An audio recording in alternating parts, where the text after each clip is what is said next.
आज मैं बताने जा रहा हूं एचसीएफ के बारे में। एचसीएफ को हिंदी में कहते हैं मासा। अब सबसे पहले जानेंगे कि एचसीएफ का फुल फॉर्म क्या है। एचसीएफ का फुल फॉर्म होता है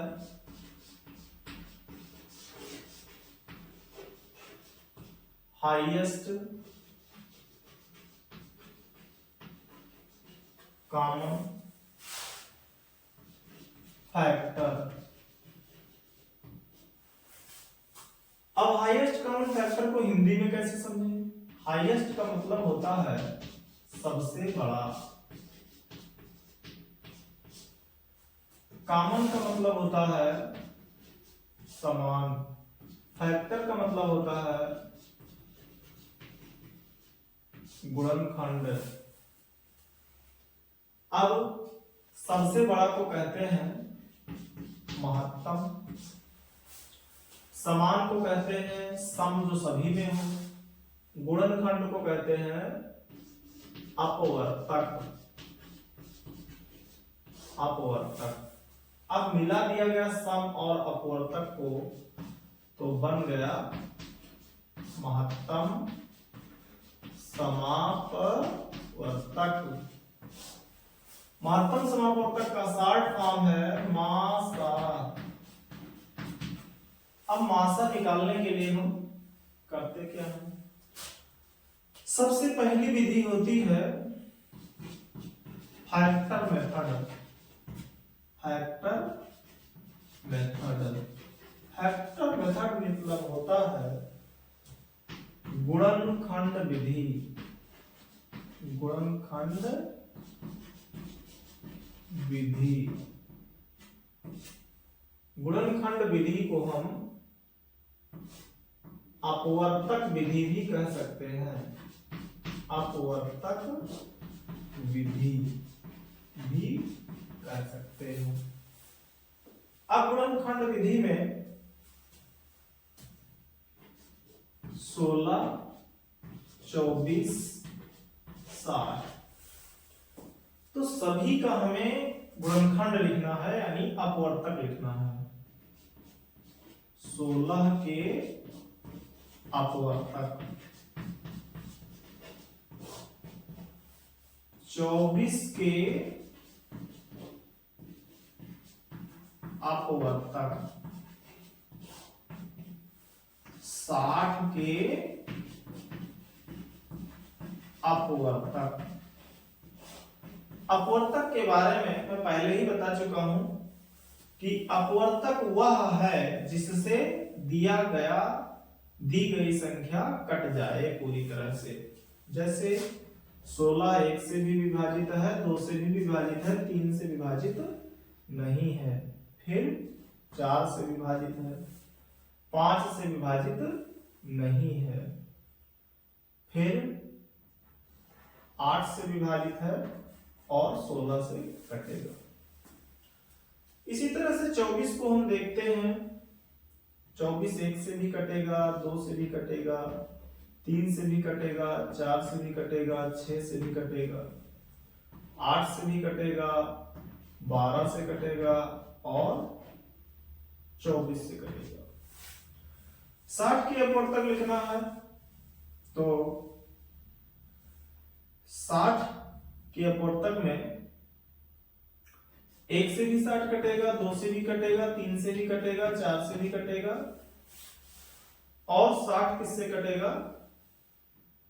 5 से भी कटेगा, 6 से भी कटेगा और फिर 10 से कटेगा।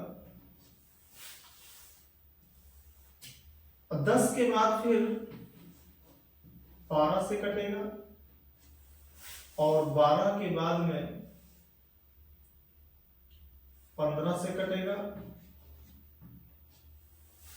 फिर 20 से कटेगा, 30 से कटेगा और 60 से भी कट जाएगा, कारित हो जाएगा। अब इसमें समान अपवर्तक देखना है। एक सभी में मिल रहा है, 2 भी मिल रहा है, फिर 4 भी मिल रहा है, सब में है 4। 8 भी सभी में है, 8 सब में नहीं है, 8 सब में नहीं है।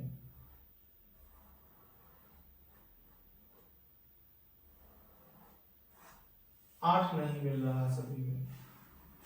क्या मिल रहा है? 1 मिल रहा है, 2 मिल रहा है और 1 मिल रहा है, 2 मिल रहा है और 4 मिल रहा है। तो जब 1, 2 और 4, 1, 2 और 4, 3 संख्याएं ऐसी हैं जो सभी में हैं, लेकिन कहा क्या गया है? ऐसा अपवर्तक जो सबसे बड़ा हो, सभी में समान हो। 4 सबसे बड़ा है, समान तो 2 भी है, लेकिन सबसे बड़ा समान अपवर्तक 4 है, इसलिए इसका मासक 4 होगा। ये भी कह सकते हैं कि वह बड़ी से बड़ी संख्या जिससे दी गई सभी संख्याएं विभाजित हो, उसको हम मासा कहते हैं। अब हमें दूसरा तरीका सीखना है। दूसरा तरीका क्या है? प्राइम फैक्टराइजेशन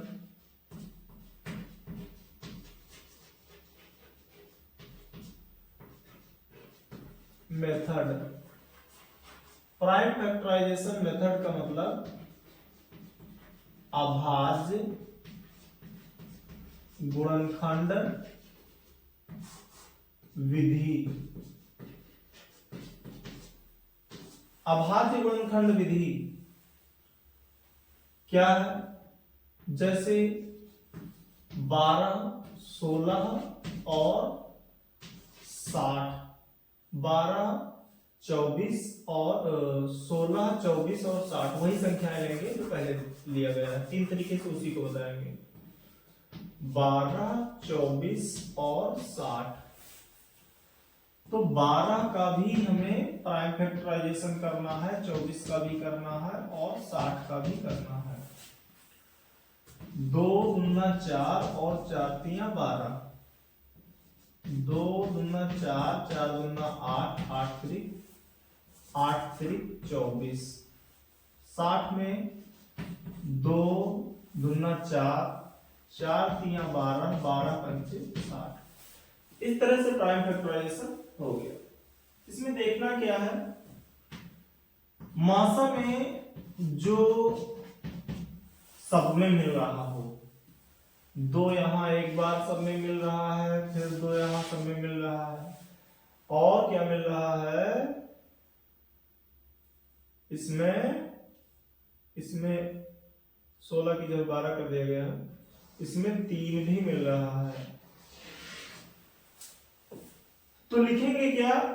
2 लिखेंगे एक बार, फिर 2 लिखेंगे एक बार और 3 लिखेंगे। 2 दूना 4, 4 तिया 12। ये हो गया मासा। अब तीसरी विधि जो हम लगाएंगे वो तीसरी विधि है डिवीजन मेथड। डिवीजन मेथड, भाग विधि। भाग विधि। भाग विधि में क्या करते हैं? जो भी संख्याएं दी गई हों, जैसे मान लेते हैं हम 24, 36, 60, किसी भी एक छोटी संख्या से जो उससे बड़ी संख्या हो उसको हम भाग करें। 24 से भाग करें 36 को। 24 एकम 24, घटाने पर यहां बचेगा 12। फिर से यहां भाग लगाते हैं, जिससे पहले भाग दिया गया था पूर्व में, उसको उठा के यहां लाते हैं, बना देते हैं भाज्य।